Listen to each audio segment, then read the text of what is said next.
வஸ்ஸலாத்து வஸ்ஸலாமு அலா ரசூலில்லாஹி அம்மா பஅத். கண்ணியத்துக்குரிய எல்லாம் உள்ள அல்லாஹ்வின் அடியார்களே, தமிழ்நாடு தௌஹீத் ஜமாத் ராமநாதபுரம் தெற்கு மாவட்டம் வெளிப்பட்டினம் கிளையின் சார்பாக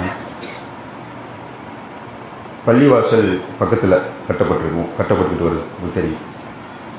இன்னும் அந்த பணி முழுமையடையாமல் இருக்குது. அந்த பணியை முழுமைப்படுத்துவதற்காகவே என்ன முடிவு பண்ணியிருக்கிறாங்கன்னு சொன்னால், எல்லா வார ஜும்மா வசூலையுமே நான் அந்த பள்ளி கட்டுமான பணிக்கு வழங்கிடுவோம் என்று முடிவு பண்ணியிருக்கிறாங்க. ஆனால் அப்படி நீங்கள் கொடுக்கக்கூடிய என்ன பொருளாதாரத்தை பார்த்தோம்னு சொன்னால், ஜும்மா வசூல்னு பார்த்தீங்கன்னு சொன்னால் ஒரு 10,000 வரும். இது முடியுமா? அதுவும் ஒரு சிரமம் தான். ஏன்னா அன்னைக்கு எந்த நோக்கத்திற்காக வக்குப் செய்வது இது பிரச்சனை இல்லை. இன்னைக்கு நம்ம தௌஹீத் ஜமாத் வக்குப் திருத்த சட்டத்துக்கு எதிராக களம் காட்டணும்னு சொன்னால் நம்மளுக்கு எதாவது பாதிப்பு இருக்குதா? தௌஹீத் ஜமாத்துக்கிட்ட இல்லை. ஏன்னா நம்மளுக்கு டாக்குமெண்ட் இருக்குது. தௌஹீத் ஜமாத்துடைய தலைமையின் பேரில் தான் பதிவு செய்யப்பட்டு இல்லாமல் வெளிப்பட்டினம் கிளையாக இருந்தாலும் சரி, இங்கே உள்ளவர்கள் நிர்வாகம் பண்ணுவார்கள். ஆனால் அங்கிருந்து யார் கண்காணிப்பா, தலைமையிலிருந்து கண்காணிப்பான்னு சொல்லி அதையெல்லாம் நம்ம சேஃப்டி பண்ணியிருக்கிறோம். இல்லை, நம்மளுக்கு ஒரு பிரச்சனையும் வராது. இது ஏற்கனவே பல நெடுங்காலமாக வக்குப் செய்யப்பட்ட சொத்துக்களுக்கு தான் பிரச்சனையாக இருக்குது. அப்போ அந்த அடிப்படையில் இந்த இடத்திலே ஏகத்துவத்தை முழங்குவதற்கு அது மாதிரி மார்க்கம் அல்லாஹ்வுடைய தூதர் சொன்ன வழியில் ஒரு தொழுகை நிலைநிறுத்துவதற்காக பக்கத்தில் அந்த ஆலயம் கட்டப்படுது. நாம் இறப்பதற்கு முன்பாகவே சதக்கத்தின் ஜாரியான்னு நம்ம சொல்லியிருக்கோம். இந்த பள்ளி இருக்கிற காலமெல்லாம் திருப்பி புதுப்பிக்கப்பட்டாலும் சரி, ஒரு 3 வருஷம் கழிச்சு சிலமடைஞ்சிச்சு மீண்டும் கட்டுறாங்க. இது காலமெல்லாம் நம்மளுக்கு என்ன வந்து கொண்டிருக்கும்? இதை துவங்கிய அந்த நன்மை நாம் மரணித்தாலும் வந்து கொண்டிருக்கும். உஸ்மான் ரலியல்லாஹு அந்த விட்ட அந்த கிணறு இதுவரைக்கும் அந்த கவர்மெண்டால் பராமரிக்கப்பட்டு அது தோட்டம், பெரிய தோட்டமாக மாற்றி அதில் இருந்து உஸ்மான் ரலியல்லாஹு பேரில் இன்னைக்கும் சுமார் 5 கோடி ரூபாய் மாதம் தர்மம் செஞ்சுட்டு இருக்கிறாங்க. எப்போ 1400 வருஷத்துக்கு முன்பாக உஸ்மான் ரலியல்லாஹு அவங்க விட்ட அந்த அவங்களுடைய தர்மம் இதுவரைக்கும் 1400 வருடங்களாக உஸ்மான் ரலியல்லாஹு போயிட்டு இருக்குது. அப்போ அதுதான் சதக்கத்தின் ஜாரியா.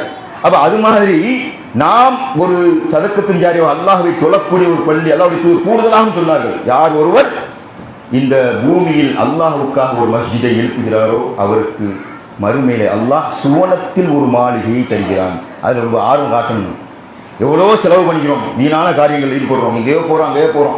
சில விஷயங்களை நாம் சுருக்கி கொண்டு நான் என்னுடைய மறுமையிலே சுவனத்தில் ஒரு மாளிகையை எழுப்புவதற்காக நான் டெபாசிட் பண்ணுவேன் என்று நீங்கள் முன்வந்தீர்கள் என்று சொன்னான். நீங்கள் மட்டும் இல்லை, உங்களுக்கு தெரிஞ்ச செல்வந்தர்கிட்ட எனக்கு வாங்க இந்த பள்ளி கட்டிட்டு இருக்காங்க, நீங்கள் செஞ்சால் அதுக்கு நன்மை கிடைக்கும். ஒரு 5 பேரை நீங்கள் ஜாயின் பண்ணி விடுறீங்க, 5 பேர்ட்டு பொருளாதாரத்தை வாங்கி கொடுக்குறீங்கன்னு சொன்னால் அதுக்கு உங்களுக்கு நன்மை அல்லாஹ் பதிவு செய்து கொண்டிருப்பான். ராயல்ட்டி வந்து கொண்டே இருக்கும். அதனால நீங்க என்ன செய்யுங்கன்னு சொன்னா, இந்த ஜும்மா வசூலை தாராளமாக வழங்குறது மாத்திரம் இல்லாமல் உங்களுடைய பொருளாதாரங்களை பர்சனலாக எவ்வளவு முடியுமோ இந்த பள்ளி கட்டி முடித்து விரைவில் இன்ஷா அல்லாஹ் உள்ள போகணும். அதை விட கூடுதலாக பல கோடி ரூபாய் மதிப்பே இல்லாத, விலை மதிப்பே இல்லாத ஒரு விஷயம் என்னன்னு சொன்னா பிரார்த்தனை. நீ என்ன துஆ செய்யுங்க. இந்த நிர்வாகிகள் மட்டும் கஷ்டப்பட்டு இருக்காங்க. யா அல்லாஹ், அவர்கள் ஆரம்பத்திலிருந்து இந்த துவங்கினதிலிருந்து ரொம்ப சிரமத்தில் இருக்கிறாங்க. யா அல்லாஹ், இந்த பணியை அவர்கள் விரைவில் முடிக்கிறதுக்கு அவர்களுடைய பணியை லேசாக்கு. துஆ செய்யுங்க. ஜும்மாவில் கேட்கலாமா இல்லையா? நம்முடைய பிரார்த்தனையை பிறருக்காக கேட்டோம்னா நம்மளுக்கு அதுல ஒரு அல்லாஹ் என்ன செய்யறான்? உங்களுக்கு பாசிட்டிவ் தர்றான். உங்களுக்கு அந்த துஆ உங்களுடைய பிரச்சனை நீங்கப்படுது. மறைவாக ஒரு சகோதரனுக்கு தெரியாமல் அவருக்காக நீங்க துஆ செய்யும் போது அல்லாஹ்வுடைய தூதர் என்ன சொன்னாங்க? உங்களுக்கு ஒரு மலக்கு சாட்டப்படுறாரு. அவர் சொல்றாங்க, யா அல்லாஹ் உடைய பிரார்த்தனையை அங்கீகரிச்சுட்டு இவருக்கு என்ன தேவையோ அதையும் நீ கொடு என்று சொல்லி மலக்கு சொல்லி அந்த பிரார்த்தனை அங்கீகரிக்கப்படுதுன்னு சொன்னா, துஆ என்பது மிகப்பெரிய ஒரு ஆயுதம்.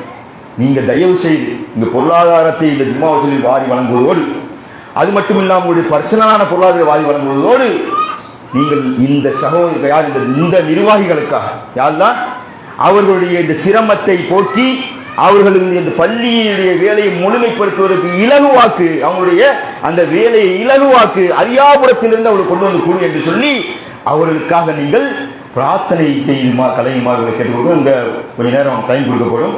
இந்த அத்தையாக்கு நீங்க செய்ய இந்த பள்ளி முழுமை பெறுவதற்காக பிரார்த்தித்து நீங்க செல்லுமாறு